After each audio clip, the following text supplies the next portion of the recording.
Oi! Vamos voltar para Herzberg? Vamos lá. Então, só para a gente retomar. 2 fatores que motivam o indivíduo. Fatores higiênicos e fatores motivadores. Os fatores higiênicos, eles promovem motivação no curto prazo, porque, na realidade, eles trabalham num contínuo de aumento ou diminuição da insatisfação. Os fatores motivadores, sim, e os fatores higiênicos são qual? Fisiológico, segurança e social. Ou seja, está ligado ao salário, ao bom relacionamento no trabalho, às condições mínimas de sobrevivência que as pessoas devem ter para que elas possam se sentir menos insatisfeitas.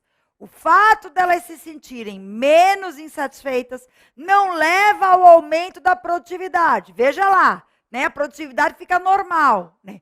Agora, o fato das pessoas se sentirem mais insatisfeitas, isso faz com que caia a produtividade, ou seja, o efeito nos fatores higiênicos está relacionado à insatisfação. Eu vou dar um exemplo para você. Se o ar-condicionado estiver ruim, né, o que acontece? Esse ar-condicionado é péssimo, ajeita aí, está muito calor, não estou conseguindo trabalhar. Isso faz com que as pessoas diminuam a produtividade. Agora, se o ar-condicionado estiver bom, ninguém vai trabalhar a mais ou vai sequer elogiar. Você já viu alguém elogiando porque ganha alto salário? Ah, meu salário é excelente. Não tem, gente. Ninguém faz isso, tá certo? Por quê? Porque ganhar o alto salário, ele promove uma motivação no curto prazo e não faz com que o cara trabalhe mais, tá certo? Agora, um baixo salário faz com que um cara trabalhe menos, porque daí ele vai dizer, eu não estou ganhando para isso, eu não vou fazer isso, tá bom? O que faz com que um cara efetivamente se comprometa mais? Tá? E aí trabalhe, como a gente diz, né, horas a fio, né, na busca daquele objetivo, né? É o que a gente chama de fatores motivadores, que promovem motivação no longo prazo. Por quê? Porque eles promovem satisfação. Eles trabalham, como está aqui, ó, num contínuo de aumento da satisfação e diminuição da não satisfação. Então, na realidade, é isso que você tem que prestar atenção. Os fatores motivadores, gente, não trabalham assim, ó, aumenta a satisfação e diminui a insatisfação. Não, nada disso. Eles ou trabalham no aumento da satisfação ou diminuição da satisfação. Ou seja, você se sente menos satisfeito ou mais satisfeito. E aí, a ideia é a seguinte, se você não estiver satisfeito, isso não vai fazer com que você trabalhe mais ou menos. Não faz diferença, tá certo? Agora, se você estiver mais satisfeito, isso vai fazer com que você trabalhe mais. Vai fazer com que a tua produtividade possa ser maior. Eu só não posso afirmar que a produtividade será maior, porque a gente sabe que a produtividade depende de outros fatores, como habilidade, né, como esforço. Então, claro que as pessoas serão mais produtivas, não só porque elas estão mais comprometidas, mas porque existem outros fatores também relacionados com a produtividade, ok? Mas, a princípio, pessoas mais comprometidas, no qual, que dependa, que aquele trabalho seja realizador, que aquele trabalho mova a pessoa, que aquele trabalho seja uma forma de desenvolvimento, tá certo? Isso faz, né, como eu costumo dizer, que a pessoa trabalhe não com as batidas do relógio, mas com as batidas do coração. Sabe o que significa isso? Quando você está mergulhado numa tarefa, que você faz aquela tarefa e você olha e diz assim, ó, meu Deus, já passou a noite inteira, já passou o dia inteiro e eu não vi nem as horas passando. Pode ter certeza que ali você está se autorrealizando. Ali você está vendo que você está desenvolvendo, você está mergulhado naquilo. E aquilo não está sendo um sacrifício para você, tá certo? Então, esses fatores, gente, são os fatores que a gente diz que promovem motivação no longo prazo. Que você não percebe, você mergulha nele até que você conclua efetivamente, né, aquele objetivo e aquela meta que você traçou. Tá bom? E esses são os fatores motivadores que promovem satisfação e que estão ligados ao reconhecimento e estão ligados à autorrealização, ou seja, ao desenvolvimento pessoal e às conquistas pessoais. E aí, pessoal, foi exatamente Herzberg que criou um mecanismo para promover nas pessoas exatamente esses fatores motivadores. Porque ele dizia o seguinte, ele fez um estudo e ele dizia o seguinte, que as tarefas rotineiras, que as tarefas repetitivas, lá dos tempos, né, de Taylor, de Fayol, de Ford, lá da visão mecanicista, do início de 1900 até mais ou menos 1950, quando a gente tinha isso com muita clareza, né? O trabalhador era um trabalhador mecânico, né? Ele fazia as tarefas de forma repetitiva, rotineira. E a gente sabe que as tarefas repetitivas e rotineiras, elas levam ao aumento da produtividade, sobretudo quando o chefe está junto. Porque quando o chefe sai, gente, automaticamente o empregado diminui o ritmo. Tá certo? Porque aquilo para ele se torna um trabalho maçante. A gente diz que as tarefas repetitivas e rotineiras levam, inclusive, à depressão e à fadiga mental, de tanto que você repete aquilo de forma mecânica. Tá certo? E aí, o que foi que Herzberg criou? Ele criou o que a gente chama de enriquecimento do trabalho. Gente, o enriquecimento do trabalho, ou dos cargos e das tarefas, em algumas provas fala enriquecimento do trabalho, tá? Que é a mesma coisa, não tem nada a ver com dinheiro. Tem a ver com aumentar o número de tarefas, ou seja, atribuir outras tarefas ou atribuir outras responsabilidades. Ou seja, tem a ver com não atuar uma pessoa só com uma responsabilidade ou só com uma tarefa, porque aquilo restringe o pensamento da pessoa e aquilo passa a não motivar mais. Você acorda de manhã e diz, meu Deus, eu vou ter que fazer tudo aquilo de novo, tá certo? O que motiva uma pessoa? Está sempre buscando se desenvolver, fazer coisas novas para ser reconhecido, tá certo? Segundo a teoria de Herzberg, é isso que faz com que a pessoa trabalhe com as batidas do coração, tá certo? E não com as batidas do relógio, porque as batidas do relógio é porque quando você troca o seu esforço por salário, então você não vê a hora de acabar. Mas quando você está ali, mergulhado na tarefa, buscando alguma coisa, né, tentando alcançar um objetivo, gente, você sente até falta de mais horas. Você queria que o dia durasse mais e queria que o dia tivesse mais horas, não é verdade? Pois assim é a teoria de Herzberg. E para isso, ele criou o enriquecimento, que significa, né, o enriquecimento horizontal, né, nesse sentido, significa o aumento de tarefas. Então, em vez da pessoa fazer uma tarefa só, eu atribuo a ela várias tarefas para que ela tenha uma visão total, uma visão sistêmica, para que ela perceba a importância do trabalho dela. Então, em vez de eu receber uma pessoa para poder só receber documento, eu recebo a pessoa, atendo a pessoa, recebo o documento, resolvo o problema da pessoa e depois, no final, eu vou receber um muito obrigado.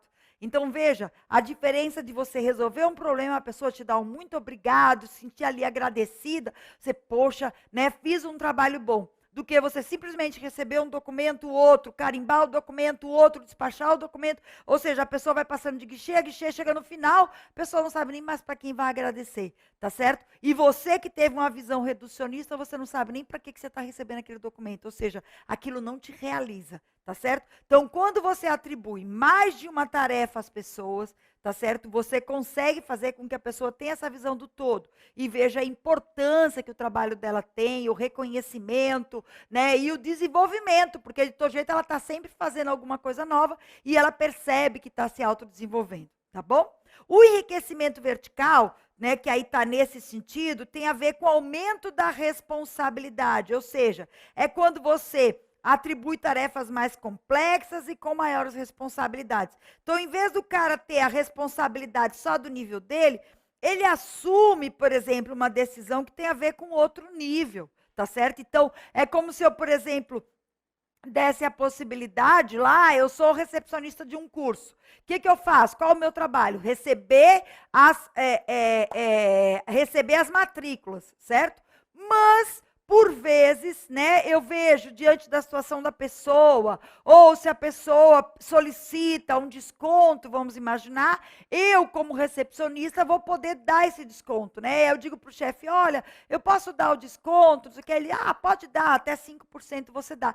E aí a pessoa se sente valorizada, e aí a pessoa que está lá na frente, poxa, muito obrigada pelo desconto, não sei o que, quer dizer, aí a pessoa, poxa, né, se sentiu valorizada, sentiu que desenvolveu, e aí e recebe um elogio do chefe porque conseguiu mais matrícula, sei lá. Então, assim, isso, atribuir maiores responsabilidades do que o cargo comporta, gente, faz com que as pessoas também se desenvolvam, faz com que as pessoas sintam importante e vejam que o papel dela é importante dentro da organização, tá bom? Então, isso é o que a gente chama de enriquecimento horizontal e vertical. Cuidado, as provas, né, de FCC, de CESP, até ESAF, colocam direto, né, a ferramenta do enriquecimento de trabalho está relacionado ao aumento de salário. Minha gente, enriquecimento de trabalho não tem nada a ver com aumento de salário. Aliás, salário, segundo Herzberg, não é fator motivador, é fator higiênico. Para ele, ninguém trabalha mais porque ganha um salário maior. Você sabe por quê? Porque salário ele pode, num primeiro momento, ser um fator motivador. Ou seja, você recebeu o aumento, você, poxa, estou sendo reconhecido. Mas pelo reconhecimento. Mas depois que você incorporou, botou no bolso e gastou, acabou-se. No outro mês, você não vai trabalhar mais porque você teve aumento de salário. Sabe o que você vai trabalhar mais? Se aquele aumento de salário tiver vindo junto com a promoção, com o reconhecimento. Se você perceber que aquele trabalho que você está fazendo, você está aprendendo coisas novas, isso sim vai levar você a ter uma motivação no longo prazo, tá certo? Agora, claro, o fator higiênico motiva também. Motiva a quê? A ter um comportamento, é um motivo para a ação, tá certo? Então, você vai ter um comportamento na busca de salário, na busca das boas relações sociais, na busca das condições de segurança, ok. Mas, conseguiu? Acabou. Então, o que as organizações têm que prestar atenção? Que ela não só tem que atribuir os fatores higiênicos, porque se elas não derem os fatores higiênicos, as pessoas vão produzir menos, tá certo? Mas, sobretudo, além do fator higiênico, as organizações têm que promover realização, têm que promover reconhecimento, porque isso é o que vai fazer com que as pessoas continuem trabalhando comprometidas e motivadas com aquele trabalho. Fechado? Vamos embora para a próxima teoria. Ainda na teoria do conteúdo, você aí no teu material tem escrito, mas eu aqui vou explicar por esse quadro aí que você também tem ao final, tá certo? É só porque eu prefiro explicar por esse quadro e você tem o que eu vou dizer aqui escrito. A teoria de Erck, que são as iniciais de existência, relacionamento e crescimento. Às vezes em prova eles botam erg, porque o G significa crescimento em inglês, que é ground, certo? E o resto também são os iniciais em inglês, mas que é a mesma coisa, tá? E essa teoria de Alderf, né? A gente tem lá no início isso, ó, quer ver? Quando eu coloco aqui, ó, teoria de Herzberg, teoria de Alderf, teoria Erck, tá certo? E aí a gente tem a teoria de Alderf, que é o nome do autor, né, que trata dessa teoria. Vamos lá, hierarquia das necessidades, Maslow, e a teoria dos dois fatores, Herzberg. Não é isso? Não é assim que se escreve? Deixa eu ver aqui só. Tá faltando um R, né? Aqui, Herzberg, né? Pronto, a teoria de Herzberg, que foi o que a gente viu agora. Então, nós já vimos a primeira, que é uma hierarquia, e essa aqui que não tem nada de hierarquia, mas que começa aqui nos fatores sociais. E a teoria de Alderf é a teoria que trata de 3 fatores: existência, relacionamento e crescimento. E aí, só para comparar, tá, gente? Não tem nada a ver com a pirâmide de Maslow. Se ele perguntar, os fatores de existência, quais são as necessidades?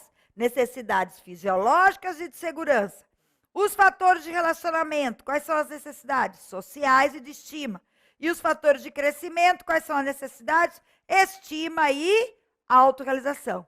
Minha gente, o que Alderf disse? Primeiro, que essas 3 necessidades, elas podem ser motivadas simultaneamente. Ou seja, eu posso estar buscando uma necessidade de existência e, ao mesmo tempo, buscar uma de autorrealização. Tá certo? Então, eu posso estar buscando, né, um trabalho que eu tenha, por exemplo, meu salário para comer, né, para garantir a minha subsistência, a minha necessidade fisiológica, mas, ao mesmo tempo, eu estou estudando de noite, de madrugada, para que eu me autorrealize, para que eu passe em concurso e vá trabalhar em algo que eu realmente sinta que eu tenho competência para aquilo. Pode? Pode. Quantas pessoas fazem isso? Tá certo? Quantas pessoas fazem isso, né? Estão trabalhando no emprego, mas fora estão buscando autorrealização. Então, o que Alderf disse? Que essas necessidades podem ser buscadas simultaneamente, tá certo? Não há hierarquia nessas necessidades. Ou seja, eu não estou buscando uma para depois buscar outra. Né? Eu posso buscar simultaneamente mais de uma necessidade, tá certo? E a outra questão que ele fala, né, que é bem interessante, é caso uma pessoa sinta-se frustrado com a busca de uma necessidade, por exemplo, eu tenho meu trabalho, estou buscando um trabalho, digamos, que me autorrealize, tipo, eu quero ser pintora, certo? Eu estou ali trabalhando, mas eu tenho um trabalho que é a minha autorrealização, que é ser pintora. E eu não consigo ser pintora. Eu não consigo me firmar no mercado, os meus quadros eu não consigo passar para ninguém, não consigo fazer nenhuma exposição, sei lá o quê, não consigo, né?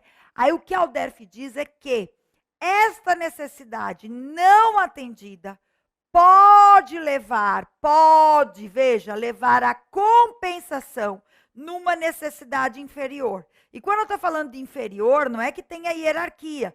É uma necessidade que está abaixo, porque a gente sabe que existem as necessidades primárias e secundárias. Não porque tem hierarquia, mas primárias são aquelas fisiológicas, de segurança, e as secundárias são as que estão após isso. Sem hierarquia, tá certo? Mas que tem a ver com as necessidades iniciais e as necessidades alcançadas depois. Porque ninguém nasce buscando se autodesenvolver, não é verdade? A gente nasce o quê? Buscando necessidade fisiológica. É por isso que são chamadas de primárias, tá? Então, voltando para Alderfe. Alderfe disse que essas necessidades podem ser ativadas simultaneamente, que não há hierarquia, mas pode acontecer de caso uma necessidade superior, né, por exemplo, crescimento ou relacionamento, que não seja atendida, a pessoa compensar ativando mais uma necessidade inferior. Tipo, quem já não viu, né, de pessoas que brigam no relacionamento ou que não estão felizes no relacionamento, botar para beber. Já viu isso? O caba sai para tomar uma, existência. O caba sai para tomar uma. Ou tem gente que bota para comer chocolate, bota para comer porcaria. Ah, por quê? Porque eu não estou feliz. Porque eu não consigo me realizar, porque eu não estou não sei o quê. Ou seja, as pessoas, né, buscam equilibrar aquela necessidade que não está atendida com outra necessidade de ordem mais primária ou mais abaixo, tá bom? Então, isso é o que diz Erck, ou a teoria de Alderfe, né? Que as pessoas buscam essas necessidades sem qualquer hierarquia, que essas necessidades podem ser ativadas simultaneamente. E caso, né, a pessoa tenha uma necessidade frustrada e ela esteja buscando, pode haver a compensação com a necessidade inferior, certo?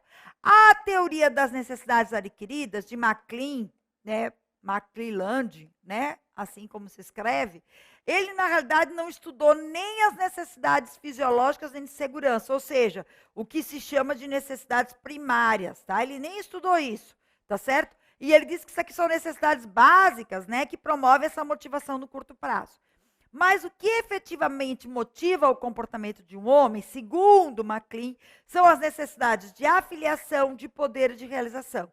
Aí ele até chama, né, a need affiliation, need power, né, que ele coloca, e need achievement, que é a realização. Isso são as palavras em inglês, tá, gente? Need power ou need, escreve assim, né, achievement, eu acho. Então, o que significa isso? Diz que esses são fatores que atuam de forma mais preponderante, a depender do indivíduo. Eles que têm indivíduos que entram ou que têm um comportamento, como a gente diz, né, entram no ciclo motivacional para buscar saciar uma necessidade de afiliação, que a gente chama de necessidade social. Eu tenho um primo, né, ele não sabe que eu falo dele nas aulas, né, mas que ele acorda de manhã, trocentas mensagens no WhatsApp, trocentas mensagens no Facebook, milhões de amigos, e de manhã já começa a resenha. Vamos para onde esse final de semana? O que vai fazer? O que não vai fazer? E ele é casado, tudo, mas ele vive cercado de amigos. As necessidades sociais para ele, não tem gente que é assim na empresa, na empresa, lá no tribunal onde eu trabalho, tem um colega de trabalho que eu digo, você dá para ser relações públicas. Porque ele não consegue ficar sentado no birô. Ele vai na sala de um, ele vai na sala de outro. Aí eu digo, olha, ele é bom para relacionamento. Então, tudo que você quiser que tenha a ver com você passar informações, de você levar, pode botar fulaninho, que ele é ótimo para isso. Porque a gente precisa de alguém que vai lá, vai conversar, vai não sei o quê. Pois ele é ótimo para isso. Tá certo? Então, tem gente, pessoal, que o que leva essa pessoa a ter um comportamento motivado é exatamente buscar essas necessidades sociais. É se relacionar com o outro, é essa competência interpessoal que tem gente que tem isso de forma extremamente eficaz, tá certo? Bom, tem gente que o que faz com que tenha um comportamento motivado é a busca pelo poder. E alguns autores, e MacLean diz, que essa necessidade de poder, ela tem que ser tomada muito cuidado, porque ela pode virar uma necessidade autoritária de exercer influência e de exercer autoridade sobre outras pessoas, né? E a gente sabe que existe gente assim, né? Eu cito sempre o exemplo de Sarney, né? Sarney é um cara que é dono da metade do Maranhão, já foi presidente do país, presidente do Senado, né? O cara que já teve todo assim, digamos assim, riqueza, trabalho, e continuava agarrado ao poder há quase, né, 80 e tantos anos, tá certo? E não largava o poder de jeito nenhum, ou seja, gente, não era dinheiro, não era nem realização, era essa capacidade de exercer influência e autoridade sobre as pessoas. Então, são pessoas que vivem motivadas pelo poder. Eu tenho amigos e conhecidos que vão trabalhar à disposição ou que têm um trabalho que não vão ganhar nada mais do que aquilo que eles já ganhavam. E vão trabalhar o dobro do que eles ganhavam. Mas provavelmente eles vão ocupar um cargo de poder, tá certo? E aí o poder, a gente até diz, né, embriaga as pessoas. Então, financeiramente não vai receber grandes coisas, mas provavelmente vai ser babado, vai ser, né, acalentado ali por todos, porque ele ocupa um cargo de poder. Tá certo? E existem pessoas que buscam o que a gente chama de realização, buscam desafios, buscam desenvolvimento pessoal. Então tem gente que vai ser, depois que consegue emprego, vai ser triatleta, vai correr, vai fazer um esporte radical, sei lá o quê, que vai buscar, ou então vai fazer uma tarefa, fazer mestrado, doutorado, estudar, ler bastante, ou seja, vai buscar se desenvolver. Tá certo? Vai buscar se realizar, vai buscar novos desafios, tá certo? Que tem a ver com a inquietude da pessoa. E segundo MacLean, essa necessidade de realização tende a levar as pessoas ao sucesso, tá certo? E claro que não quer dizer que as pessoas não vão ganhar dinheiro. Sucesso, gente, é o que se busca. Agora, né, a ideia do sucesso é exatamente você, como consequência, ganhar o dinheiro. Mas o que essas pessoas querem, quando elas buscam a autorrealização, não é dinheiro, é o sucesso profissional, é conseguir se realizar, é conseguir se desenvolver. E a gente sabe que tudo que as pessoas se desenvolvem, se realizam e fazem bem feito, consequentemente, o resultado é aí, né, o sucesso e aí ganho de dinheiro em algumas profissões, em alguns casos, tá certo? Então, isso são as teorias das necessidades. No caso de MacLean, só uma observação.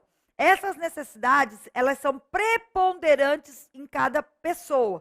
Claro que as pessoas podem ter as três, mas existe uma que é mais forte naquela pessoa, que é o que move o comportamento daquela pessoa, tá certo? Então, são aí as quatro teorias de necessidades internas ou intrínsecas que fazem com que uma pessoa entre no ciclo motivacional. Vamos entrar agora nas teorias do processo. E quando a gente fala no processo, a gente vai dizer qual é o processo cognitivo, ou seja, a forma como você vê e interpreta a realidade, que te leva a entrar no ciclo motivacional. Então, por exemplo, vem o líder e promove ali uma influência sobre você. Por quê? Porque ele provoca em você uma forma de interpretar a realidade, né, que talvez você não tivesse. Tá certo? Então, aqui não tem a ver com a necessidade fisiológica, com a necessidade de segurança. Isso tem a ver com a forma como você vê, como você interpreta aquela realidade. E a primeira teoria que traz isso, gente, é chamada de teoria da equidade, ou teoria da comparação social. E essa teoria explica bem direitinho, né, ao que a gente chama de teorias do processo. Por quê? Porque ele diz o seguinte, que as pessoas, elas vivem se comparando com as outras. Quer dizer, o processo cognitivo, ele acontece a partir da comparação.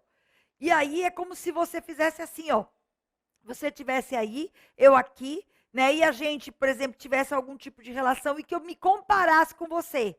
Comparasse o meu trabalho com o seu, né? Quanto você ganha ou quanto você recebe com o que eu ganho. Né? A ideia da teoria da equidade é o seguinte: o que move as pessoas a terem um comportamento é elas perceberem justiça na relação ou injustiça na relação, que aí vai fazer com que elas desencadeiem fatores psicológicos ou determinadas reações àquela situação.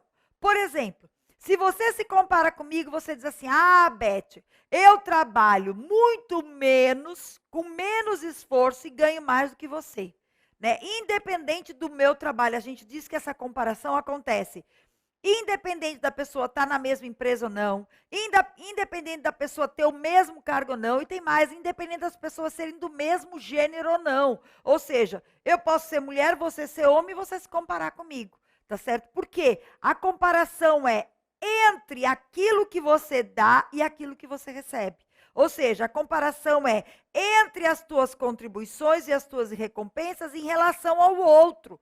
Ou seja, você compara o que eu trabalho e o que eu ganho, em termos de salário e de benefícios, e com o que você trabalha e o que você ganha, independente de gênero, independente de estar na mesma empresa, independente de estar no mesmo cargo. A gente se compara.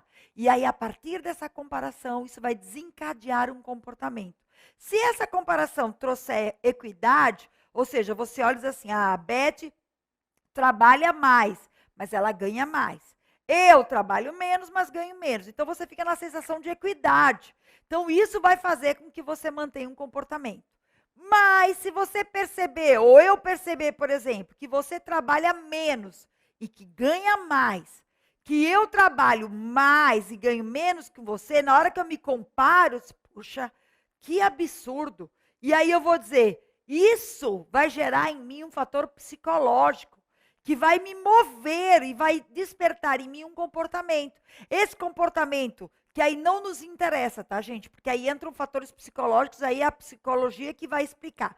Mas a gente, como administrador, para a gente explicar essa teoria em prova, diz aí, né, que vai ter ou a pessoa vai ficar agressiva, ou a pessoa vai ficar frustrada, ou isso pode ser motivo para que a pessoa estude para buscar outro trabalho, ou para que a pessoa peça demissão e vá procurar outro emprego. Ou seja, uma série de comportamentos podem acontecer ou podem ser gerados a partir dessa comparação social, que gera o que a gente chama de injustiça negativa, quando você se compara com outro e percebe, né, que você contribui, a tua contribuição e as tuas recompensas são injustas em relação ao outro.